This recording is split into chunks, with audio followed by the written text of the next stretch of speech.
여러분, 오늘 본문은요, 마가복음에서 그러니까 전체 마가복음이 16장으로 구성되어 있는데 중요한 어떤 그 브릿지, 전환점의 역할을 하고 있습니다. 왜 그런가 하면요, 오늘 본문에 마가복음에서 예수님의 그 1단계 복음 사역이 마무리가 되고요, 그리고 2단계 복음 사역이 시작되는 내용이 모두 포함되어 있기 때문에 그렇습니다. 그럼 여기서 마가복음 전체적인 구성을 우리가 한번 살펴보면 1단계는 마가복음 1장 1절에서 시작해서요 8장 26절, 오늘 본문은 8장 26절에서 1단계가 마무리가 돼요. 그리고 2단계는 8장 27절, 그것도 오늘 본문이죠. 거기서 시작을 해서 10장 52절로 2단계가 마무리가 됩니다. 그리고 3단계는 11장 1절에서부터 시작해서 16장 마지막까지로 이래서 끝나게 되는데, 자, 그럼 여기서 우리가 또 한 가지 살펴볼 것은, 그러면 각 이 단계별 예수님의 그 중점적인 복음 사역이 어떤 내용인가를 보면요, 자, 1단계에서는 예수님께서 제자들과 공생애를 함께 시작을 하셨습니다. 그리고 하나님 나라의 복음을 전하시면서 하나님의 권능 안에서 놀라운 여러 가지 기적들을, 이적들을 보여주셨어요. 병자들을 고치시고 또 죽은 자도 살리시고 무리를 거르시고, 그런 내용들이 지금 1단계에서 기록되어 있는 거예요. 그리고 이제 2단계로 넘어가면, 2단계는요 마가복음에서 가장 핵심적인 주제가 등장을 하고 있습니다. 그 내용이 뭐냐면, 예수님께서 십자가에서 죽으시고 부활하시는 내용을 3번을 여기서 반복해서 말씀하고 계세요. 그리고 이제 예수님께서는 갈릴리 사역을 이제 떠나서 예루살렘으로 가는 과정에서 말씀을 기록하고 있다는 겁니다. 그게 2단계예요. 그리고 3단계에는 예수님께서 이제 예루살렘에 들어가십니다.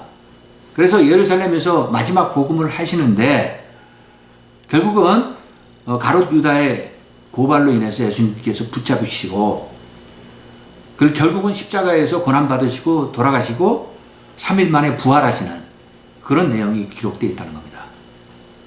그러니까 전체적인 구성으로 보면 1단계에서는 갈릴리 중심으로 사역을 하셨어요. 그리고 2단계에서는 갈릴리에서 예루살렘으로 가는 그런 과정 속에서 사역을 하신 거고, 3단계는 예루살렘에 들어가셔서 이제 복음 사역을 하시고 십자가에서 못 박히시고 돌아가셨다가 부활하신 겁니다. 자, 그래서 오늘 본문은 지금 1단계의 마지막 부분을 예수님께서 말씀하고 계시는 겁니다. 1단계의 마지막이 뭐냐? 오늘 본문에서도요, 예수님께서는 한 맹인을 만나시는데 이 맹인을 치유하고 계시는 겁니다. 그러면 우리가 앞에서 7장에서도 예수님께서는 한 장애인을 만나셨죠. 그때 그 장애인은 귀가 먹고 말을 어눌하게 하는 이중 장애를 가지고 있는 사람이었는데, 예수님께서는 그 장애인을 깨끗이 치유해 주셨어요. 그 내용과 오늘의 본문이 연결고리를 가지고 있다는 겁니다.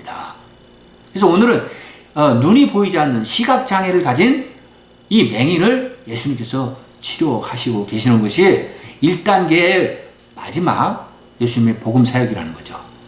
그럼 여기서 우리가 한 가지 생각해 볼 게 있는데, 그게 뭐냐? 예수님의 1단계 복음 사역이 왜 이 맹인 사역으로 마무리가 되냐 이거죠. 그 배경을 우리가 좀 살펴보면, 예수님께서는 앞에서 여러 가지 기적과 이적, 하나님의 권능을 보여주시면서 특히 5병이요 7병의 기적을 제자들에게 보여주셨습니다. 근데 아직도 제자들은 예수 그리스도가 누구신지를 정확하게 깨닫지 못하고 있었던 거예요. 그리고 오늘 본문으로 이어지는 겁니다. 오늘 본문에서는 한 맹인이 등장하는데, 예수님께서는 이 맹인을 치유하시는 방법도 획기적인 방법으로 여느 때와는 다르게 치유를 하세요. 그게 뭐냐? 이 맹인에게는 한 번의 안수를 하시는 게 아니라 2번의 안수를 해서 완전히 치유를 하시는 겁니다. 그러면 예수님께서는 왜 이 사람에게는 2번의 안수를 통해서 완전히 치유를 하시는 것이냐? 거기에는 예수님의 의도하시는 뜻이 담겨져 있다는 거예요.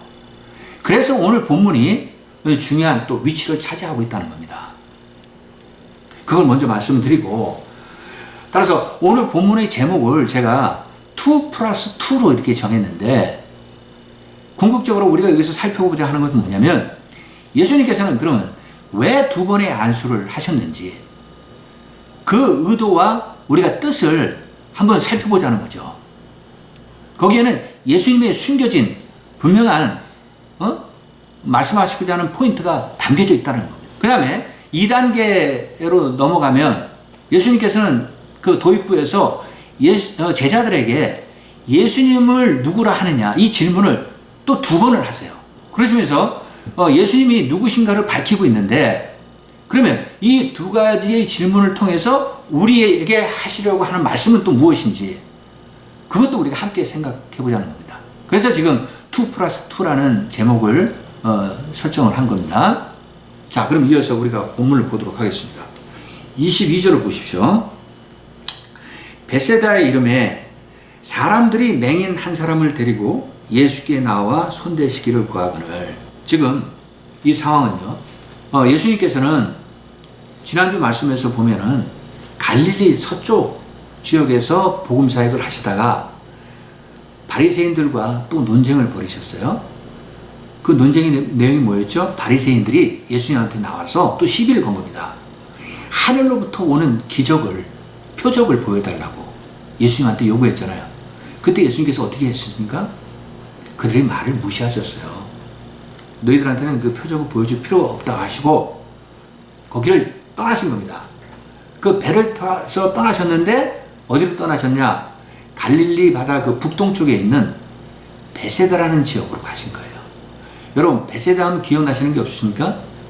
베세다는 오병이어의 기적을 베푸셨던 그곳입니다. 지금 그 베세다로 가신 건데, 거기에 있는 사람들이 예수님이 오신다는 소식을 듣고 한 맹인을 데리고 예수님 앞에 나온 겁니다. 자, 이 상황이요, 여러분, 우리가 앞에서 7장에서 말씀드렸던 한 청각장애인을 예수님 앞에 데리고 나온 그 상황과 너무나 유사하다는 겁니다. 그때도 사람들이 그 청각장애인을 데리고 나왔듯이 오늘도 이 맹인을 사람들이 이렇게 데리고 예수님 앞에 나온 거예요. 그럼 여기서 이 사람들의, 주위 사람들의 모습을 한번 생각해 보자 이거죠. 그들은 이 맹인의 의지와는 상관없이 자신들의 의지로 이 맹인을 예수님 앞에 나와서 고침을 받기 위해서 나온 겁니다. 그렇죠? 그러니까 이 사람들의 모습은 지금 한 영혼을 불쌍하게 생각해서 진정한 그리스도의 사랑과 섬김의 정신을 보여주고 있는 거예요. 그러니까 예수님은 이러한 자의 모습을 기뻐하시고 받아주신다는 겁니다. 이러한 자의 모습을 원하시는 거라고요. 그리고 그들이 나와서 뭐라고 그럽니까? 예수님, 이 맹인에게 한 번만 손을 대주시면, 한 번만 터치해 주시면 이 맹인이 눈을 뜰 수 있습니다. 제발 도와주십시오. 라고 예수님 앞에 나와서 지금 갈급한 심정으로 간절히 구하고 있는 겁니다. 여러분, 여기서 우리 그리스도인들이 생각해야 될 게 뭐냐?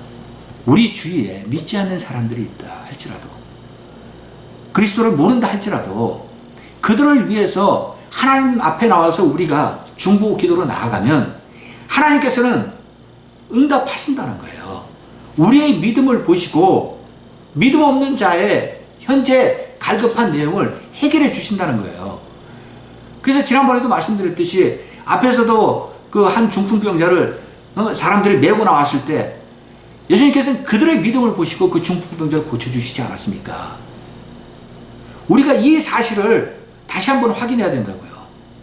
우리 주위에 믿는 사람들을 위해서 우리가 끊임없이 기도로 나아갈 때 하나님께서 우리 기도를 응답하시고 놀라운 성령의 역사를 베풀어 주신다 라는 사실을 믿으시기 바랍니다. 자, 이어서 23절을 보십시오. 예수께서 맹인의 손을 붙잡으시고 마을 밖으로 데리고 나가사 눈에 침을 뱉으시며 그에게 안수하시고 무엇이 보이느냐 물으시니, 예수님께서 또 이 맹인에게 지금 어떻게 치료를 하고 계시냐? 아주 유일하고 독특한 방법으로 또 이 사람을 치료하시는 것을 우리가 알 수가 있어요. 먼저 이 맹인의 손을 붙잡으셨습니다. 그리스도의 따뜻한 어떤 사랑을 느낄 수 있죠. 그가 눈이 안 보이니까 그를 인도하려면 손을 잡아야 되잖아요.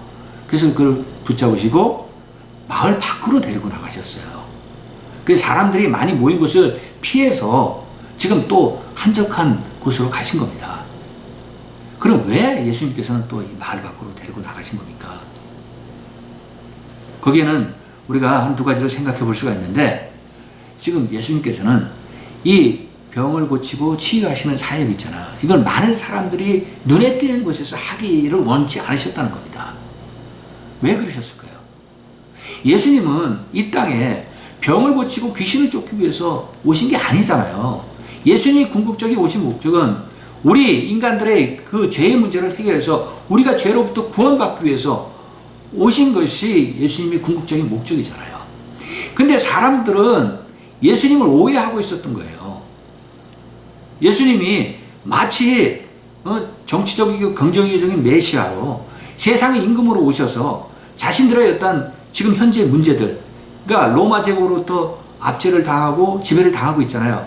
거기서부터 해방시켜 주시고, 그리고 경제적으로도 많은 부와 영화를 예수님께서 누리게 해주실 거다라고 그렇게 믿었다는 거죠. 이거는 오해죠. 예수님은 이러한 오해를 받기를 싫어하셨던 겁니다. 그래서 그를 데리고 마을 밖으로 나가신 거예요. 그 다음에 또 두 번째는요, 예수님께서는 지금 이 맹인을 1대1 만남을 통해서 또 인격적인 대우를 하고 계신다는 겁니다. 그래서 그에게 지금 마음의 평안함을 가져다 주고 예수님의 어떤 섬김의 정신, 그 따뜻한 마음을 보여주고 계시는 거예요. 자, 그러고 나서 예수님께서는 어떻게 하셨냐? 당신의 손에 침을 뱉으셨어요. 그리고 첫 번째로 이 맹인에게 안수를 하신 겁니다. 근데 그 당시에 이 침이라는 건요, 그 민간요법으로 사람들이 병을 낫는 어떤 효능이 있다고 이렇게 믿었던 것 같아요. 그러고 나서 예수님께서는 네가 지금 무엇이 보이느냐 라고 물으신 겁니다.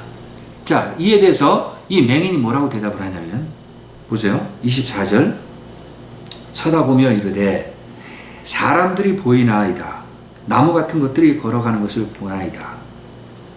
지금 이 첫 번째 안수를 예수님께서 하신 겁니다. 근데 이 맹인이 뭐라고 예수님한테 이야기하냐면, 사람들 같은 게 이제 걸어가는 것 같이 보이는데 마치 나무들이 걸어가는 것 같이 보인다 라고 이야기를 한 거예요. 그러니까 지금 이 상황은, 지금 이 맹인이 완전히 눈을 뜬 상태가 아니라 희미한 상태에서 뭔가 물체를 지금 보고 있다는 겁니다. 근데 여기서 우리가 한 가지 알 수 있는 거는, 이 맹인은 태어날 때부터 맹인이 아니었던 거예요. 이 사람의 물체나 나무의 물체를 어느 정도 알고 있다는 건, 태어난 후에 그가 어떤 그 질병이라든가 사고를 당해서 맹인이 됐다라는 것을 우리가 알 수 있어요. 근데 보다 중요한 거는, 지금 왜 예수님께서는 그러면 한 번의 안수로 이 맹인이 완전히 눈을 뜨게 하실 수도 있잖아요. 예수님은 그런 놀라우신 권능을 가지고 계신 분이잖아요. 근데 왜 한 번의 안수로 이 사람이 눈이 완전히 뜨이지 않은 겁니까? 예수님의 능력이 없어서 그런 겁니까? 그게 아니죠. 여기에는 예수님의 숨겨진 영적인 의미가 담겨 있다는 겁니다. 그걸 이제 말씀드리고 싶은 거예요. 자, 그래서 우리가 그 숨겨진 뜻이 무엇인가를 한번 유추하기 위해서는, 지난번 말씀에서 예수님께서는 제자들과 배를 타고 가시면서 뭐라고 말씀하셨습니까? 너희는 이제부터 바리새인의 누룩과 헤롯의 누룩을 주의하라고 경계의 말씀을 하셨잖아요. 그런데 제자들은 그 말씀을 어떻게 받았어요? 예수님이 지금 누룩에 관한 말씀을 하시니까 우리가 지금 떡을 안 가져와서 거기에 대한 책망을 하시는구나 라고 제자들이 생각을 한 겁니다. 예수님이 그걸 아셨죠? 그러니까 그들은 지금 예수님이 하시는 말씀에 대해서 정확하게 무슨 뜻인지 모르고 커뮤니케이션이 안 된 상태였어요. 그때 예수님은 이 제자들이 아직도 영적으로 깨어나지 못하고 무지한 상태, 어두운 상태에 있다는 것을 아시고 이어서 뭐라고 말씀하셨습니까? 너희는 귀가 있어도 듣지도 못하고 눈이 있어도 제대로 보지를 못하는구나. 왜 아직도 이런 깨달음이 없느냐? 라고 책망을 하신 겁니다.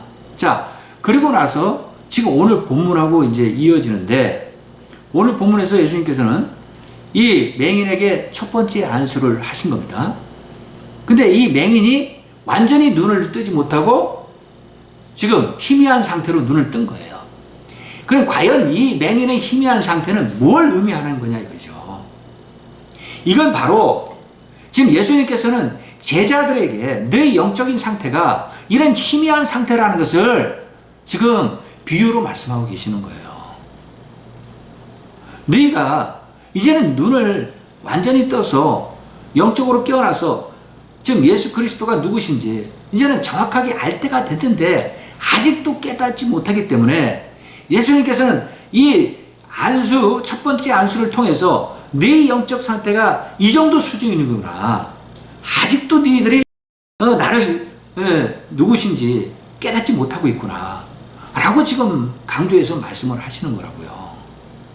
그걸 우리가 오늘 본문에서 깨달을 수 있어야 된다는 겁니다. 그러니까 예수님은 결국은 영적인 문제를 말씀하시기 위해서 이 맹인을 첫 번째 안수를 통해서 완전히 눈이 뜨지 않도록 하신 거예요. 희미하게 눈을 뜨게 하신 겁니다. 그래서 그 다음에 어떻게 하셨습니까? 예수님께서. 자, 25절에 보세요. 이에 그 눈에 다시 안수하시매 그가 주목하여 보더니 나아서 모든 것을 밝히 보는지라. 지금 여기서는 예수님께서 이제 두 번째 안수를 맹인에게 하신 겁니다. 그랬더니 맹인이 완전히 눈을 떠서 이제 모든 물체를 확실하게 볼 수 있게 됐다라고 지금 기록하고 있는 겁니다. 완전히 눈을 떴다는 건 영적으로 완전히 이제 깨어났다라는 걸 또 상징적으로 말씀하고 있는 거예요. 그러니까 궁극적으로 예수님께서 이 두 번째 안수를 통해서 지금 제자들에게 말씀하고 싶은, 강조하고자 하는 내용이 뭐냐? 너희들도 이제는 완전히 눈을 떠야 된다는 겁니다. 영적인 희미한 상태에서 영적으로 이제 깨어나라는 거예요. 더 이상 영적인 귀머거리, 영적인 맹인이 되어서는 안 된다는 것을 말씀하고 계시는 거예요. 너희들이 완전히 영적인 눈을 떴을 때 하나님 나라에 들어가서 너희들이 축복받을 수 있는, 구원받을 수 있는 길이 열리게 될 것이다 라는 것을 지금 강조하고 계시는 거예요. 근데 이 말씀은 어디에서 잘 나타나 있냐면요, 이사야서 42장 18절에서부터 20절까지 내용을 보면요 잘 나타나 있어요. 제가 한번 읽어보겠습니다. 너희 못 듣는 자들아 들으라. 너희 맹인들아 밝히 보라. 맹인이 누구냐? 내 종이 아니냐? 누가 내가 보내는 내 사자같이 못 듣는 자겠느냐? 누가 내 충성된 자같이 맹인이겠느냐? 누가 여호와의 종같이 맹인이겠느냐? 내가 많은 것을 볼지라도 유의하지 아니하며 귀가 열려 있을지라도 듣지 아니하는도다. 지금 하나님께서는요, 이사야 선지자를 통해서 이스라엘 백성들에게 지금 뭐라고 말씀하시냐면, 자, 너희들은 다 귀머거리고 다 맹인이라는 겁니다. 그러면서 질책을 하시는 거예요. 너희들은 나에게 충성한다지만 제대로 충성하지 않았다는 겁니다. 너희들은 내 종이라 하지만 나를 제대로 섬기지 않았다는 겁니다. 그러니까 이스라엘 백성들이 하나님 앞에 지은 죄악들, 우상을 섬겼죠. 그리고 하나님 앞에 불순종으로 나아갔죠. 이 모든 것들이 다 너희들이 귀가 있어도 제대로 듣지 못하고 눈이 있어도 제대로 보지 못하는 영적 맹인이들이기 때문에 그렇다는 겁니다. 그러면서 질책하시고 책망하신 거예요. 그런데 이 말씀을 하시건 그 뒤에 숨겨진 뜻은 뭐냐? 그러나 너희가 회개하고 나에게 다시 돌아온다면 내가 너희들을 기꺼이 받아주겠다는 겁니다. 내가 너희들을 회복시켜서 구원받는 백성으로 살아갈 수 있도록 축복하시겠다는 거예요. 그걸 말씀하시는 거라고요, 지금. 근데 오늘도 예수님께서는 이 제자들에게 이 맹인의 비유를 통해서 하시고자 하는 말씀이 바로 그거라고요. 너희들이 영적으로 아직 무지하고 깨어나지 못한 어두운 상태에 있지만 영적으로 완전히 깨어나면 너희들이 축복받는 구원받는 백성으로서의 삶을 살아갈 수 있을 것이다 라고 지금 말씀하고 계시는 거라는 겁니다. 이게 예수님의 1단계 복음사역의 마지막 말씀이라고요. 그래서 오늘 맹인의 비유를 통해서 제자들에게 영적 비유를 말씀하시는 것으로 끝나고 있는 거예요. 자, 그러면 이제 우리가 이제 2단계 예수님의 복음사역을 이제 보시도록 하겠습니다. 자, 27절을 보십시오. 예수와 제자들이 빌립보 가이사라 여러 마을로 나가실세 길에서 제자들에게 물어 이르시되 사람들이 나를 누구라 하느냐 라고 지금 묻고 계세요. 자, 지금 이 상황은요, 지금 예수님께서 방금 전에는 어디에 계셨습니까? 베세다에 계셨죠. 그 베세다에서 북쪽으로 더 올라가면 빌립보 가이사라 또는 이제 가이사라 빌립보 이라고 부르기도 하는데 그곳이 나옵니다. 그곳에 도착하신 거예요.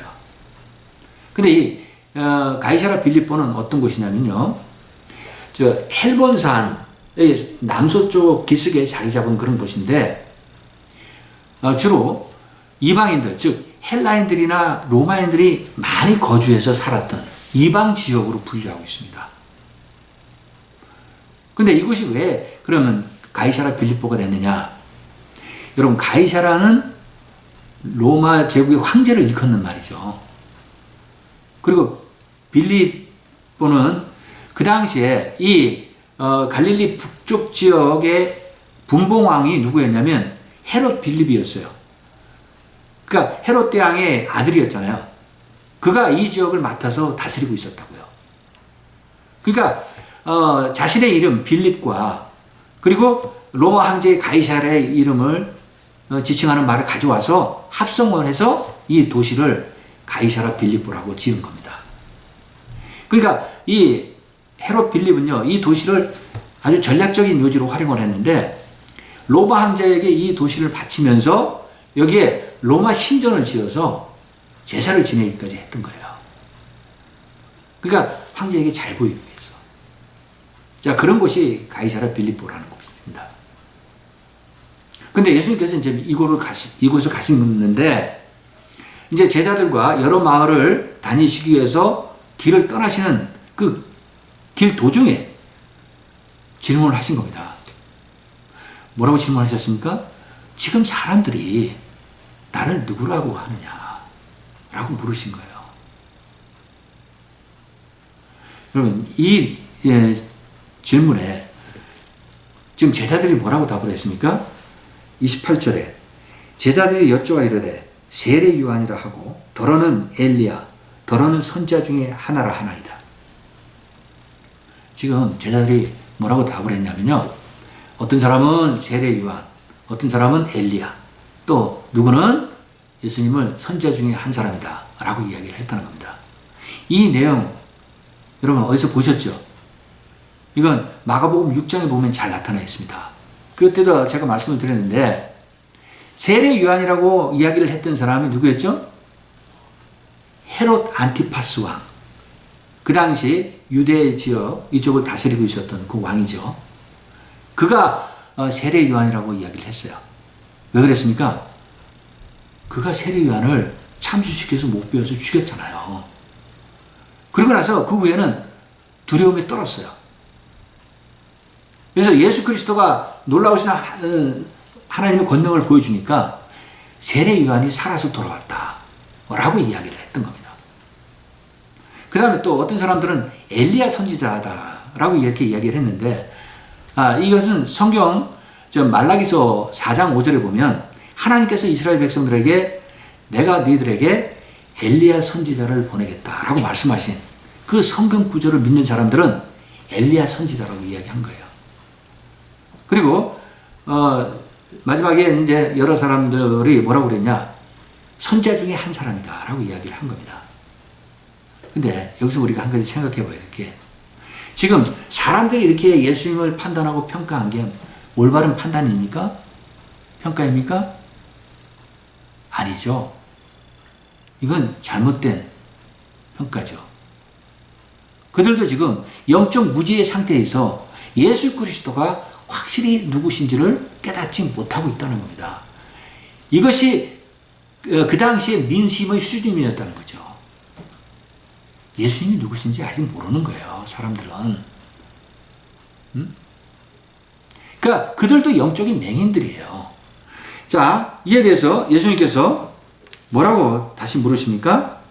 29절 보세요. 또 물으시되 너희는 나를 누구라 하느냐? 베드로가 대답하여 이르되 주는 그리스도이시니라. 지금 예수님께서는 똑같은 두 번째 질문을 제자들에게 하신 거예요. 그럼 너희는 나를 누구로 하느냐 이거예요. 그때 베드로가 나서면서 뭐라고 그러는 겁니까 지금? 예수님은 주 그리스도이십니다 라고 대답을 했는데, 마태복음에 보면요 한 구절이 더 들어가 있어요. 베드로가 주 그리스도이시다 라고 말씀하시고 난 다음에, 말을 하고 난 다음에 살아계신 하나님의 아들이십니다 라고까지 이야기를 했습니다. 자, 그러면 지금 베드로가 이렇게 주 예수 그리스도라고 답을 했는데, 주는 무엇을 상징하는 겁니까? 이거는 영어로는 로드죠. 그러니까 주인이에요. 예수님이 우리 인간들의 주인이 되신다 라고 대답을 한 거예요. 그리고 그리스도라고 대답을 한 거는 헬라어죠. 그리스도는 기름 부은 자라는 뜻이죠. 근데 이 히브리어는 이 말이 메시아라는 뜻입니다. 그러니까 메시아는 뭐죠? 구원자라는 거예요. 예수 그리스도는 우리 인간들을 구원하러 오신 구원자이십니다 라고 베드로가 답을 한 거예요. 그리고 마태복음에서 말한 거는 살아계신 하나님의 아들이십니다. 성부, 성자 하나님이십니다 라고 말씀을 지금 한 겁니다.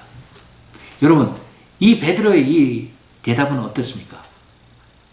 완전히 영적으로 깨어나서 정확하게 예수님이 누구인지를 알고 있다는 겁니다. 예전의 모습이 아니에요.